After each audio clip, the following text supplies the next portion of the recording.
Hey, welcome to Jethro's Garage. How y'all doing today? Hey, we got a few oil filter wrenches for you. And part of the reason I'm bringing this to you is because, well, when you first get into do it yourself or whatever, and you want to save a little money, one of the easiest things to do is change your own oil.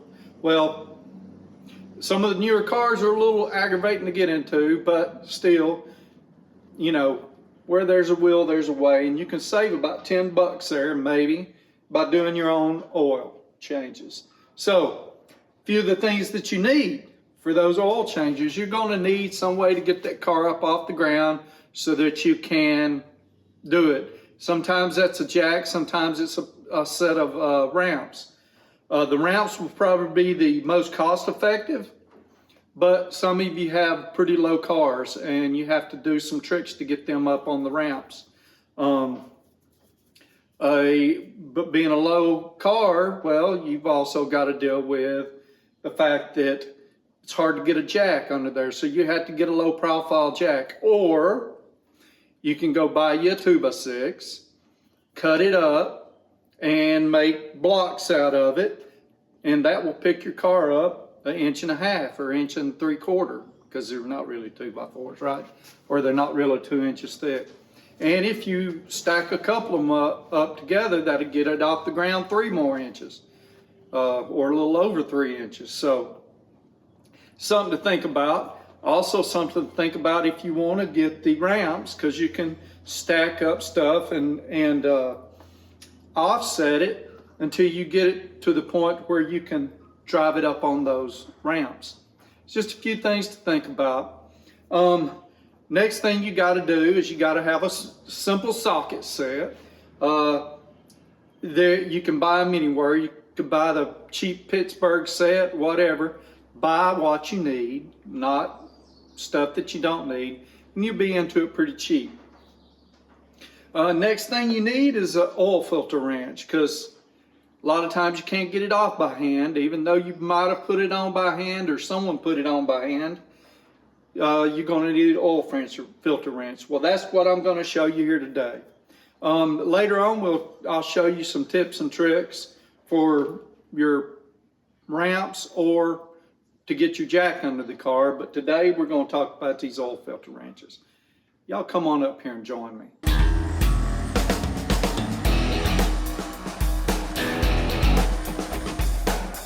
So I have a few to show you here today, but the main two we're going to talk about that probably are the simplest to use is these Channellocks, the 9-inch pair and the 12-inch pair. They're number 209 and number 212. The 9-inch pair is $17.95 and the 12-inch pair is $24.95. Made in the USA. I purchased these back in 2019 and I use them a little bit here and there. We're going to talk about the pluses and minuses of them, but we're going to go through some of these other types first. Okay, from right to left, we've got this. I purchased this quite a while ago for my Harley. I do not like it. It's a very tight spot that you get in there to change the oil with, and it just doesn't fit all that great. The Harley is just, the oil filter is up in a spot, and it's very aggravating to fool with. I ended up purchasing this one to do it a little later, and it works so much better. You can get it in there a whole lot easier. It's pretty much a socket style. You use your 3/8 drive with it. I'm going to show you something else though. So I'm a fan of K&N filters, and they come with this little socket or a bolt style end. Makes it so much easier to get off, so much better getting up in there in that tight spot.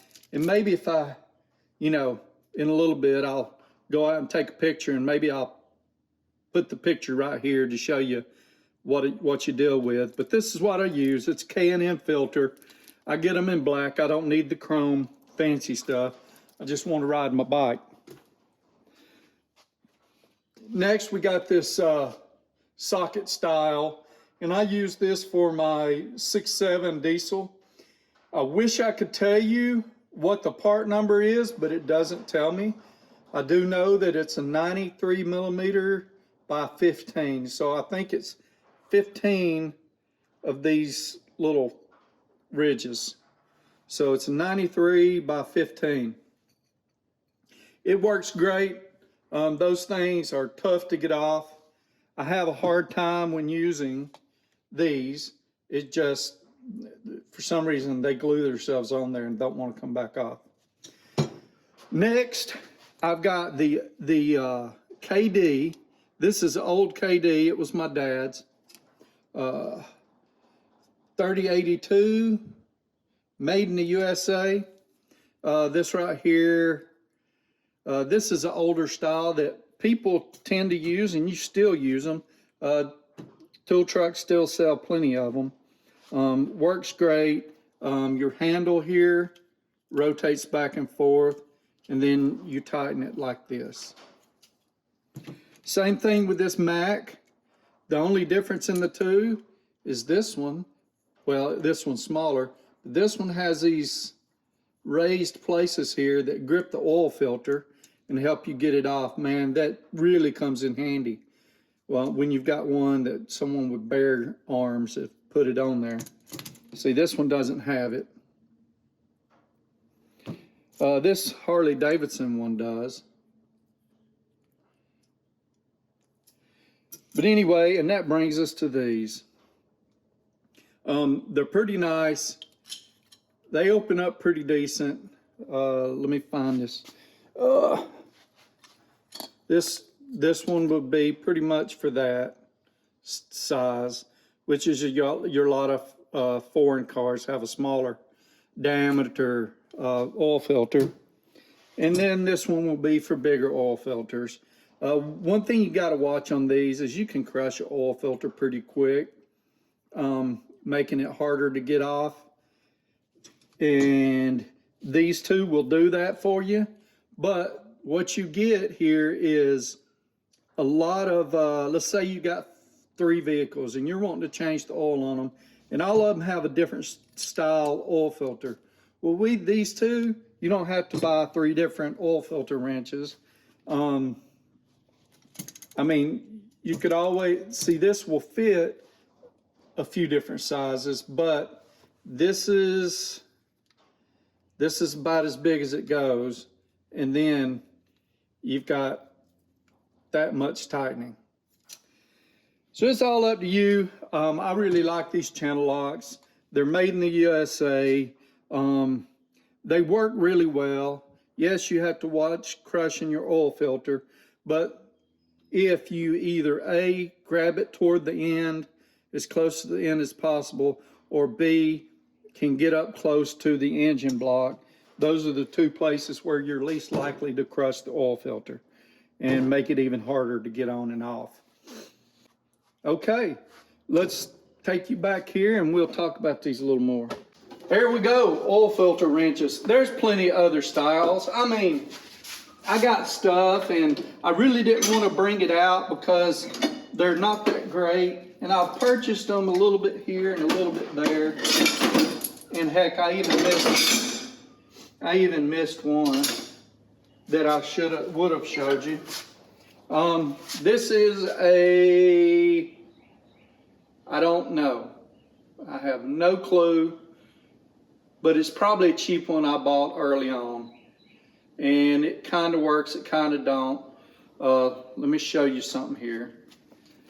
It's made in Taiwan. See this rivet here?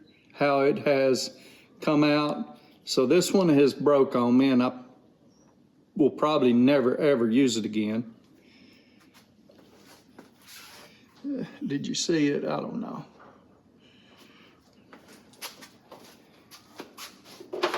And then we've got this weird contraption here, and so it gets up in there and you hook it like this. You tighten it up, so you got like four positions on it to tighten it up, and then you bring it back like this and tighten it, or you can get it even tighter.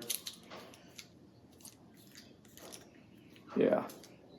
So, but I don't like it. It doesn't work all that well.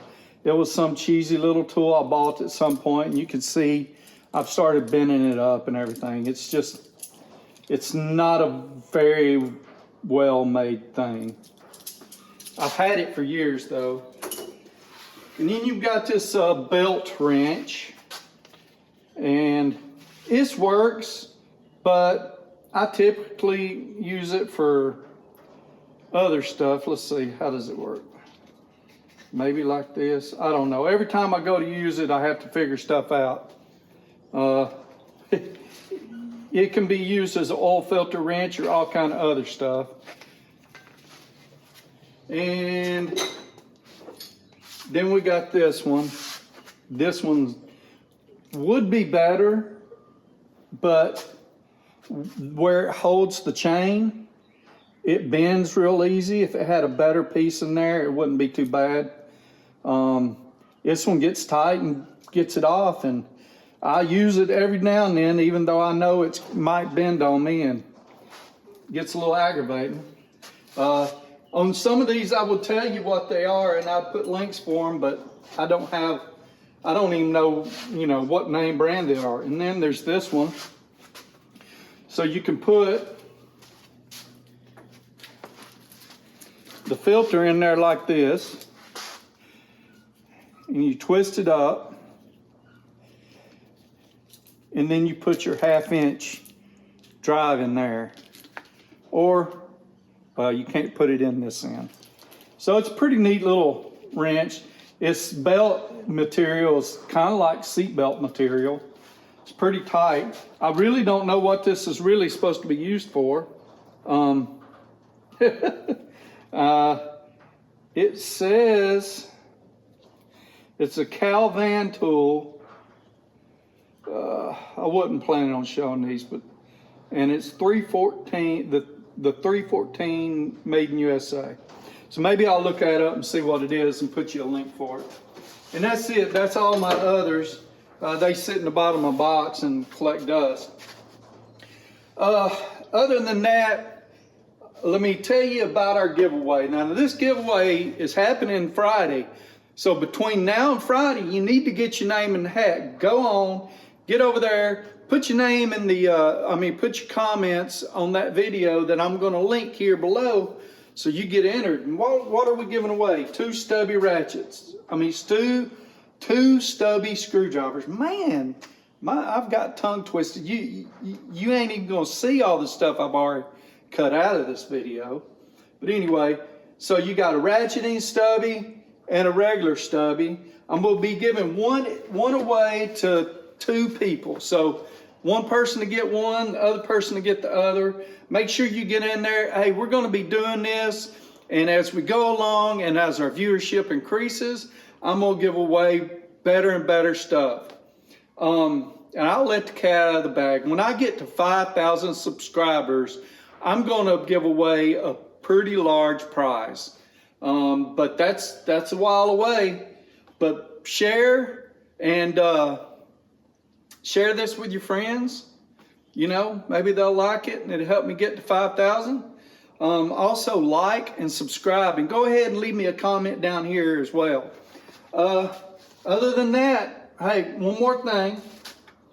Be looking for future videos. Here a while back, I had a shootout between magnets. During that shootout, I reviewed this No Cry magnet, and I actually did an Amazon review on it, and they reached out to me because, the review didn't go as well as it should have. And they sent me another one and wanted me to give it a second look. So that's what I'm going to do. But I've also got these magnetic pickup lights. So I think I had a Sunday night live, and I was talking to my, some of my loyal, subscribers and friends, and they asked why I didn't do one with a light on it. And everything I've ever seen was a little cheesy. and I kind of didn't want to do it, but I got to looking, and I found the 2 best ones I could find on Amazon. There might be more, but found a couple, and I'm going to show them to you. And plus, I'm going to do a follow-up on the No Cry. I think that's it. Y'all take care. Have a blessed day. And y'all be good to one another.